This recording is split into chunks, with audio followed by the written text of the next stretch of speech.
G'day and welcome back to another Facebook Live here on the Max My Profit page. I'm Ben Fewtrell, co-founder of Max My Profit, and today I'm pretty excited to be having Mark Jason join us. Now, Mark is going to talk us through about maximising the value of your business upon exiting it. Now, you may not be thinking about exiting your business, but ultimately, at some stage, it could happen voluntarily because you want to sell it or you want to move on, or sometimes it can happen without warning, right? People's lives change quickly. So really pleased to have Mark on today. He's the managing director at Link Business. He's got 15 years of business sales and negotiation experience. He joined his father's brokerage back in 2004 and took over the reins 5 years later. So he pretty quickly took over the reins. He's a qualified business valuer. He's won multiple national awards for his brokerage practice and twice awarded a top 50 finish in the BRW Fast 100 list. Now, Link has grown to be the largest and most trusted brokerage business in the world, with over $2 billion worth of business currently on the market. And Link will sell over 700 businesses in Australia and New Zealand alone this year. So welcome to the Facebook Live, Mark. Thanks so much for having me. Oh, our pleasure, buddy, our pleasure. Now, for those of you that are just tuning in, being a Facebook Live, I am monitoring it here on my phone. If you do have a question at any time during the Facebook Live, feel free to ask the question in the comments and I'll do my best to get Mark to answer it live whilst you're here watching. And also, if you do enjoy the live, make sure you hit the like button, which is the thumbs up. I'll do some now so you can see what that looks like. And it's a bit of fun to make the thumbs fly across the screen. And finally, share it. So if you think that this is of value to the people that you've got your connections with on Facebook, then share this live video and let them see that. So, Mark, let's get stuck straight into it, eh? What do you think some of the pitfalls are that business owners face when they're selling their businesses? You must see a lot of people come to you to sell their businesses, and sometimes, they're probably not as prepared as they could be. I find it quite amazing when we get potential vendors come to us, and quite often they've had no preparation whatsoever. It's almost like they've woken up one day and they've said, it's time to sell. Yeah. And they literally, they come to us, they haven't got an exit strategy in place. They haven't thought about how they're going to remove themselves from their business. They haven't thought about cleaning up their accounts. They haven't got their financials up to date even sometimes. They haven't looked at whether they've got some wastage in their business or there's areas that they can trim up as far as expenses go. And often they've waited way too long. They're either they're at retirement age or their health is declining and they actually have to exit at this stage. Yeah. And do you see that often where people are sort of forced into exiting and so they end up having to exit in a less than ideal way? Mate, I've seen people have to drop the value of their business by 50% because they're too far into the health issue or they're too far into their age or other circumstances means that they have to sell the business quicker. It's really exciting for us when we get someone who's got a clear exit strategy in place. They've been working towards this for a number of years, and they also have a strategy in place for the business for its future, and they're following that strategy. It's a great selling point for us, and it can really add value to the business when it comes to buyers looking at where to take the business next. Yeah. So knowing this, should people be preparing, even though they're maybe not thinking about selling immediately? Are there certain things that somebody can be doing to prepare themselves for going to market, even if they're not thinking about doing it in the near future? Well, I didn't realise how close my topic was to your business name, but it's interesting that if people, a lot of business advisors say, don't start a business without an exit strategy in mind. And so a good business owner will always be thinking about their exit and how to maximise the value of their business. There will be times that perhaps they're in a growth stage where the business won't be perfectly situated for that exit, but they will have that exit in place. So, yeah, keeping your accounts clean, having your documents in order, making sure that you've got good contracts in place or you're compliant with your government regs, but also just having good systems, having good processes, having it documented so that when one of your staff perhaps they leave the business quickly, you can pop someone in and they've got a process to follow. All of these things that you teach in your business in Max My Profits actually add value to the business when it comes to selling as well. Yeah, it's so important, isn't it, to think about the future? Like, because I think a lot of people don't think about it. And when I started this live, I said a lot of people may not be thinking about selling right now, but you've got to start thinking about this stuff way ahead of time, because you don't know when you may be forced to sell, or when you might just decide one day you want to sell. Now, tell me about we see people that are preparing their business for sale, and they make their business run more profitably by cutting expenses, maybe people. I think a lot of people misunderstand the way that these valuations are then handled. And you being a valuer, what do you do as a valuer when you look at a business to catch them out if they are doing that? So look, the tidying of the business can be done as a valuer. Quite often we normalise the accounts when we're looking at what true performance of the business is. So sometimes they've got things in there that are non-essential operating costs, or perhaps some personal costs that they're putting in the business for tax purposes. That sort of stuff we can look at, and we can differentiate and discern whether they're actual operating costs of the businesses or not. But certainly the cleaner the financials are, the easier it is to sell. Yeah, okay. Because I had heard about this, normalisation. I don't think a lot of people realise that anybody who's valuing a business will go through the financials, and if something doesn't make sense, for example, if you're the owner of the business and you haven't been paying yourself a wage, as a valuer, you are going to add that back in, aren't you? Oh, certainly. We will account whether they've paid themselves too much, whether they've not paid themselves at all, whether there's other family members in the business. Or that's normalising the owner-operator accounts. It's a standard practice I would do as a business valuer or a broker, but any buyer would do as well. Yeah. And if I was thinking about selling my business, let's say I'm ready to go to market, what do I need to do? How do I prepare for that? So what I find is interesting, particularly in the corporate sector, is that a lot of PE firms will actually have a strategy to blindside a buyer by taking up a lot of their time asking for documents and questions, and really at the end of the day, when they're ready to sell, the business has actually had a dip in their sales, and they will revalue the business and pick it up for a steal. So it's really important for vendors that they get their transaction team on side, they get their accountant, their lawyer, and they say, hey, listen, this is where I'm going. I want to sell my business. I need to make sure that my accounts are in order. I need to make sure that I've got all of these documents. I've got a checklist of documents, and that my legal affairs are in order as well. I've got my contracts are current with my staff. I'm paying the awards.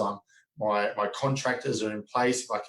If I can protect some of my IP, or if I can structure my company in the right order, or if I can get supplier contracts are renewed, or my lease. It's amazing how many times we see people don't even have a lease in place, and they're running a month. All of these things help to make the sale process smooth, build trust and rapport with your purchaser along the way, because the flow of documents is readily available. They're not waiting on information and wondering in their mind, is the owner not providing me this information because there's an issue there, and also making the sales process seamless as well. Yeah, okay, some great tips there. Now, if you just tuned in, by the way, I can see we've got some new viewers. I'm live here with Mark Jason from Link Business Brokering, and Link, he's been running this business for many years. He sells about 700 businesses a year, Australia, New Zealand wide. And we're answering your questions right now about how to maximise your business before you exit it, because that's really important as a business owner, is to think about making the most you can on exit of your business. Because of course you want to make operating profit throughout the process, but you also want to make money when you decide to exit. If you do have a question, I'm monitoring the chat box in the Facebook page on my phone. So if you have a question, ask a question, I'll pass it on to Mark. How important is it if somebody does want to sell their business, Mark? I mean, you've been in the business brokerage space for many years. What's that now? I'm trying to do with the math in my head, about 20 years by the sounds of things. Not quite, but 15, close to. 15, and the family's been in it for 30. Yeah, okay, so 30 years, the whole family's been in it. How important is it for a business owner, and how does it affect the value of the sale price by getting the right broker? I heard Mark Burris talking recently about business brokerage being broken as an industry.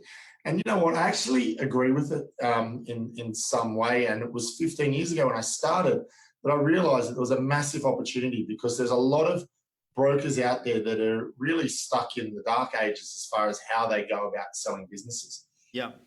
You know, gone are the days where you put an ad in the Sydney Morning Herald or even on a website and hope and pray for the best results. I think these days you really need to go to market with a real strategy to identify who the most strategic buyers are for your business, because at the end of the day, you have fair market value and then you have a strategic value. And that strategic value is where 1 on 1 equals 3. That's where when someone buys your business, the intrinsic value to them is more than the value is to anyone else. And those perhaps are vertically or horizontally integrated businesses to yours, where they may have complementary products, or you might be in a marketplace that they really want to get into, or they might have scale with your acquisition, or there might be economies of scale. They might be able to save expenses in the back office or in the accounting or whatnot, where it just makes sense for them. Or Yeah. pollinating products with customers. So a good broker is a specialist in your industry, or they've got experience in your area. They've got a database of buyers. They know how to go to market and actually do the work to create a target list and confidentially offer your business to the marketplace. And they're also creating competitive tension amongst those buyers, and they're there working for you to create value actually in the sales process by creating competitive tension and finding those strategic buyers. Yeah, okay. And what is it the buyers are looking for? I mean, you must see a lot of buyers, obviously, in the process of selling businesses. Is there something that you're finding as a commonality that they're asking for or looking for when they buy a business?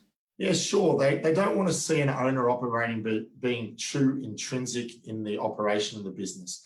They want a good level of management. They would love to see a good, well-groomed business where there's systems and processes. They want to see a business that has been well established, has a good spread of customers as well. So they don't want to see one customer that's intrinsic to the operation of the business, and they like to see a business that has a good strategy for the future as well. Yeah, okay. Things like consistent marketing or contracts, etc.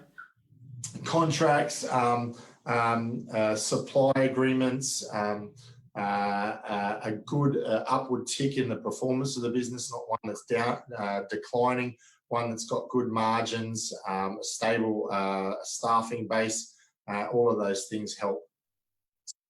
And I'm imagining those things are going to increase the sale value as well. So if you're thinking as a business owner, you want to increase the value of your business, make sure these things are in place.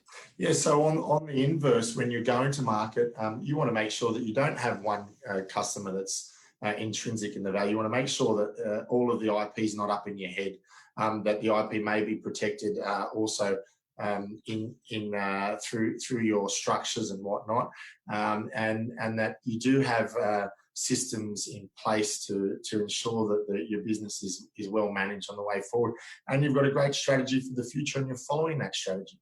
Yeah, great stuff. Good tips. If you've just joined us for this Facebook Live, I've got Mark Jason here. We're talking about how to maximise the value of your business on exit.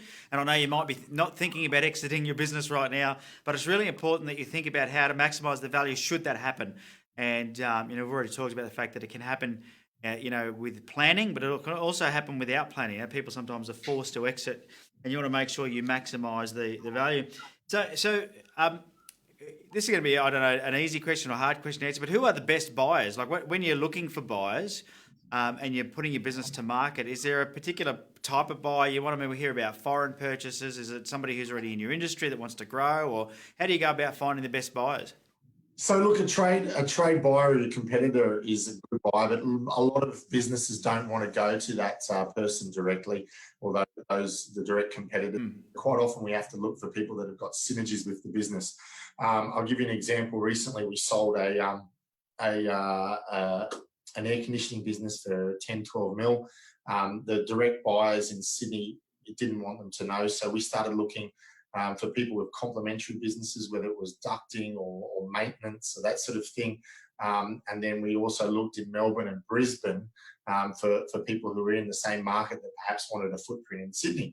And so by doing that and going to that long list, we were able to generate enough interest in the business that even when the direct competitors inquired, we didn't expose the name of the business. We were able to transact at that desired value without any of the 12 competitors in Sydney finding out about it. We had our research and we knew who the three most likely buyers were out of the Sydney market, and we knew that they'd also transacted in the past. And so when they did organically inquire on the business due to the marketing that we put out there, we qualified them a little bit further, but we parked them on the side.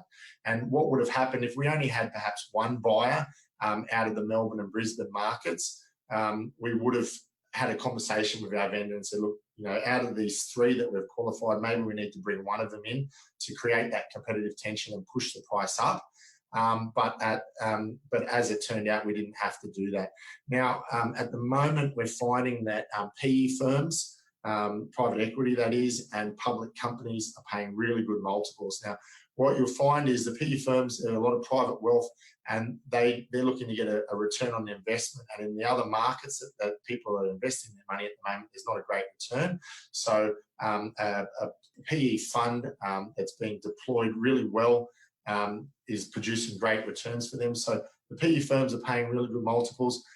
Public companies tend to trade anywhere between 10 to 20 times their profits. So some of them are paying us 8 and 9 times, sometimes 10 times for a business. And you just won't get that anywhere else. That's the golden unit. You can get one of them to buy your business.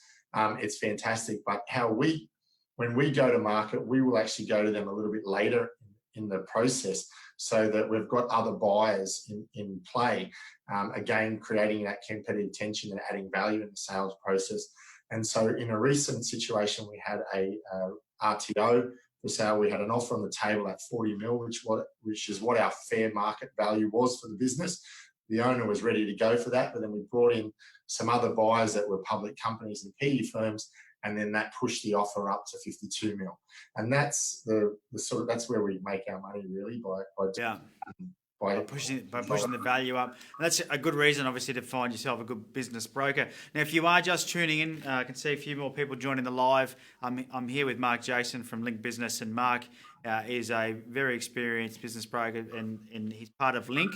And this year alone, they'll sell 700 businesses in Australia and New Zealand. I'm monitoring the questions on the Facebook Live, so if you do have any questions, feel free to put them in the comment section below, and I'll get Mark to answer them, or I'll do my best to get Mark to answer them. Can't promise he can answer everything.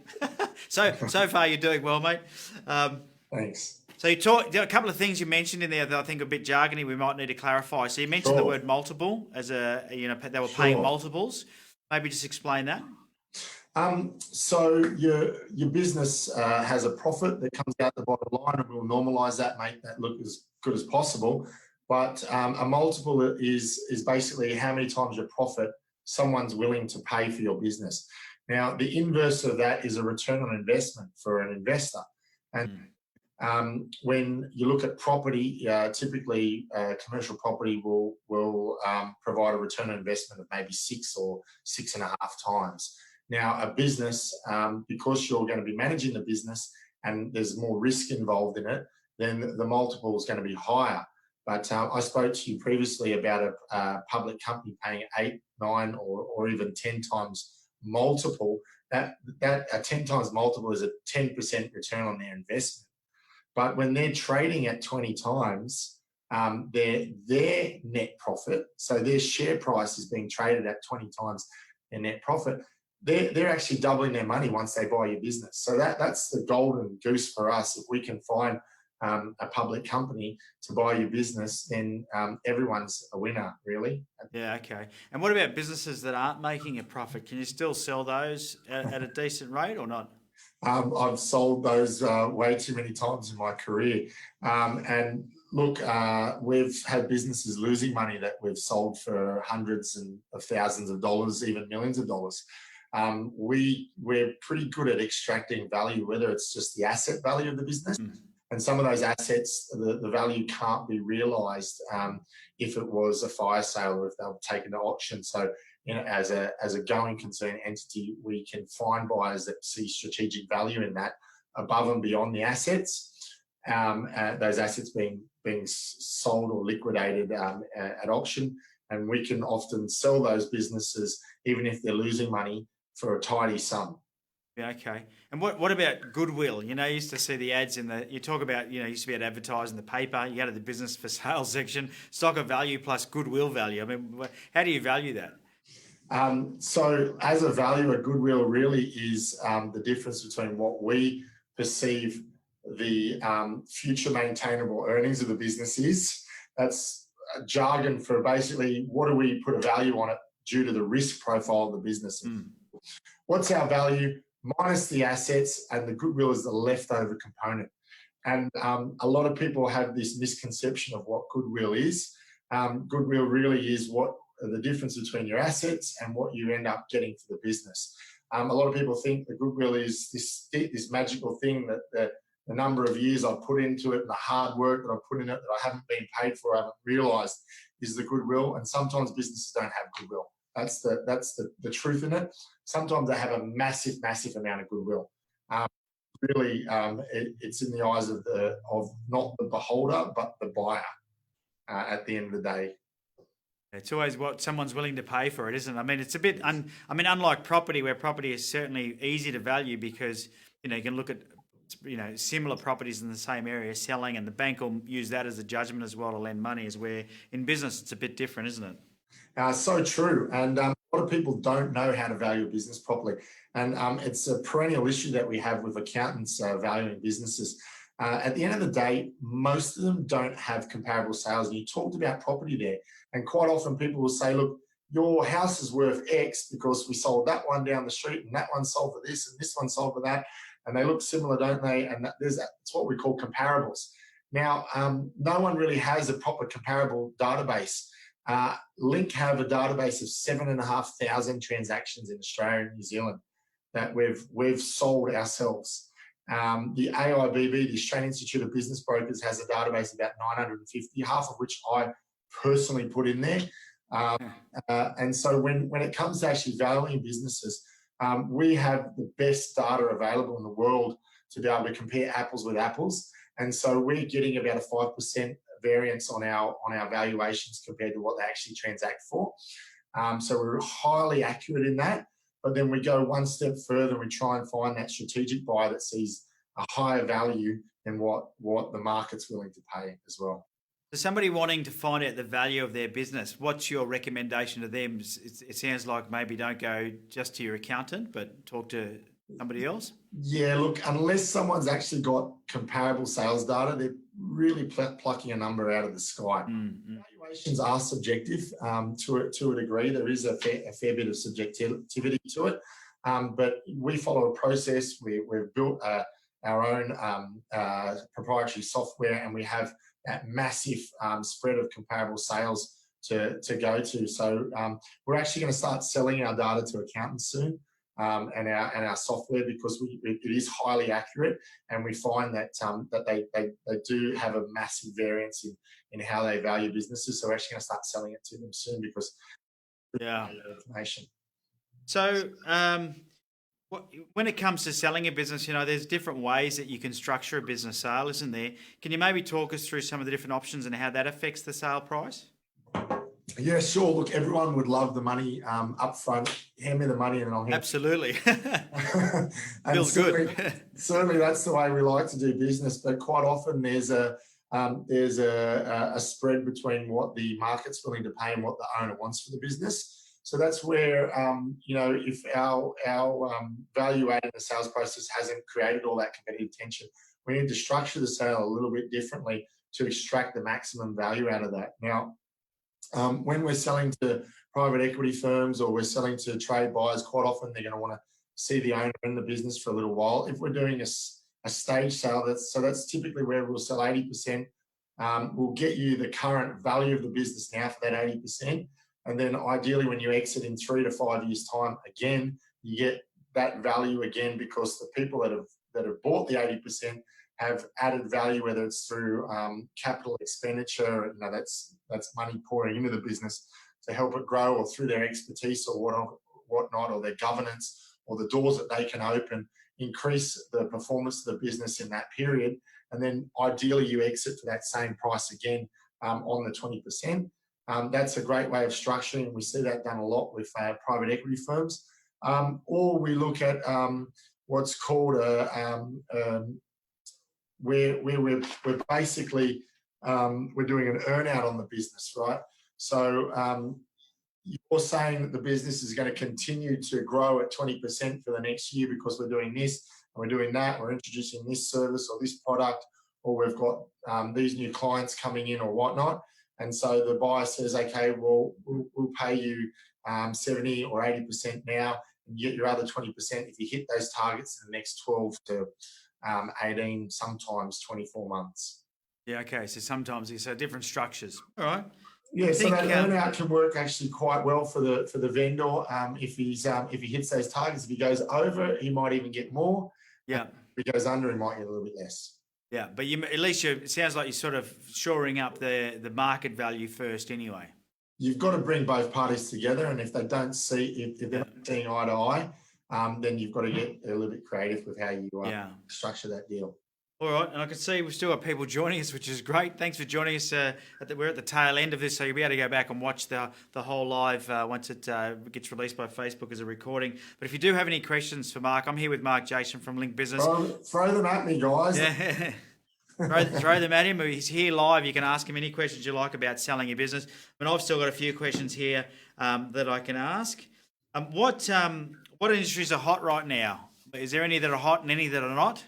Yeah, sure. Look, there's a lot of people moving into distribution and warehousing.